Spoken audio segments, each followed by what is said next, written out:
سلام. خبرهای رادیوی آزادی رو از روز جمعه 16 ینور من خیرامان بقازاده تقدیم میکنم. وزیر امور داخلی تاجیکستان میگه در جنگ‌های سوریه حالا 200 شهروند این کشور اشتراک میکنند. مقامات تفتیشاتی به گفته یا به خویش و تبار این افراد پیوسته کار میکنند تا که این نفران را برای بازگشت اختیاری به تاجیکستان وادار کنند.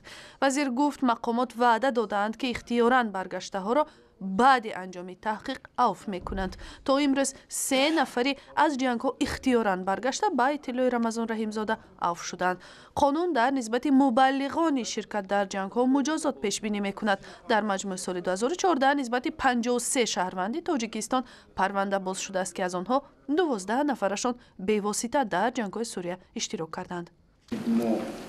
فتاشابوسی وزارت کارهای داخلی در کدکس جنایتی ایلاوگی شده است برای اشتراک شهروندان ما در جنگ‌های مسلحانه دیگر دولت‌ها یک ایزا هم همچون یک معیار هوسمند کننده که کسی که اختیاراً برگردد از جاوداری آزاد است داخل کرد.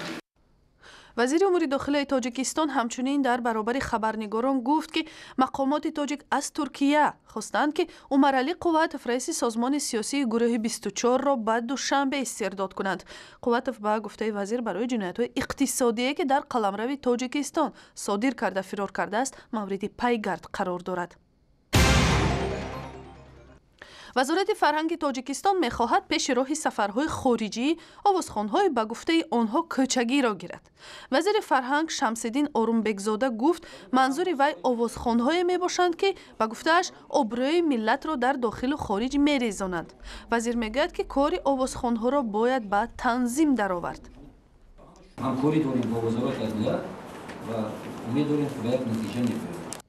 در گذشته به هنگام صدا دادن پیشنهادها برای محدود کردن سفر آوازخوان‌ها به خارج، هنرمند جانیبک مرادوف گفته بود که در صورت از جانب خود آوازخوان پوشش یافتن تمام خراجات تهیه آهنگ و سرودها اختیار به کشوری قبول کننده آوازخوان‌ها می شود که در قلمرو آنها ارتیست خارجی کنسرت بدهد یا نه. دانشمند جوان ساحه فیلولوژی رستم نباتی اخیراً برنده جایزه فرهنگستان علومی تاجیکستان شد. این جایزه برای کار علمی و شرکت فعالش در یک کنفرانس در موضوع شاهنامه فردوسی سپرده شد. تحقیقات رستم نباتی عمیق‌تر از یک کنفرانس است و سال گذشته این موضوع را چون تحقیقات نامزدی خود پیشنهاد کرده صاحب عنوان علمی شده است.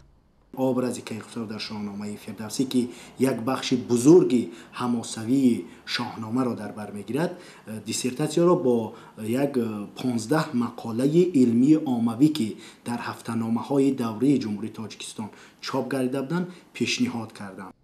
طور تجربه نشان می‌دهد علم و دانش آموزی سن و سال را نمی‌شناسد. در دانشگاه دولتی به نام ناصری خسروی شهر قرغانتپه دانشجوی تحصیل می‌کند که 70 سال دارد. غلام حیدر اسکندرов دانشجوی سال اول رشته غایبانه فاکولته فیلولوژی تاجیک با دیپلم 3 کالج همیشه آرزو داشته است که معلومات عالی بگیرد. ضمناً او آموزگار صنف‌های ابتدایی مکتب در یک روستای دوردست ناحیه جیلیکل است و حالا امید دارد که بعد ختم فاکولته فیلولوژی تحصیل عالی را در رشته حقوق شناسی ادامه می‌دهد. خبرنگار آزادی آرزوی کریم از غلام حیدر اسکندرov پرسید که آیا مناسبت همسبقان با بد نیست؟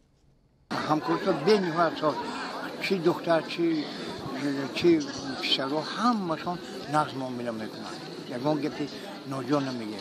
همشون با مدنیت آدمای خوبند. قصه پره‌ای دانشجوی 70 ساله را از سایت رادیوی آزادی تماشا و مطالعه کنید. همچنین خبر و ویدیوی بیشتر در شبکه‌های اجتماعی فیسبوک، توییتر، یوتیوب و ضمیمه رادیوی آزادی برای تلفنی همراه شما.